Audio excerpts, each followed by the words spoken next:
Ani guys, ako ang i-share sa ato ang kape guys. Ayang plano guys, magpa-member siya.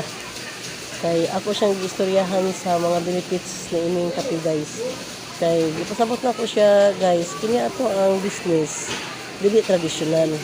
Kay kung maninda lang ta gulay guys, kung magsakit ka di nakakatinda. So wala ganansya. I-compare na to ini guys. Bisag di ka maninda guys, pero padayon ang imong income. Pero tulog-tulog na ka.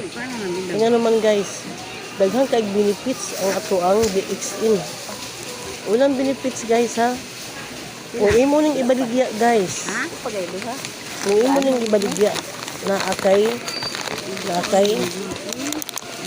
ganansya. Kung imo ning ibaligya na ganansya. Ato ni karuhon guys ha, para maklaro gid ato guys. Kini nga benefits guys, dili na siya traditional. Kaya ang traditional man gud guys, kung magsakit ka wala kay ganansya kini, maskin guys ha, magsakit ka ganansya palahin niya pa negosyo. Kay moabot ang panahon guys nga sa sige na to og purchase og kape, una na atay madawat nga bonus.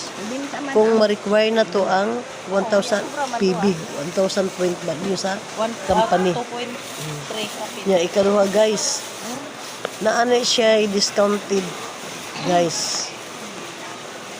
Habang nagatinda ta guys, kung dako ang ato ang point value guys, dako po ang ato ang discounted. Nga mahug na lang guys. Kung 71% na ka guys sa product guys,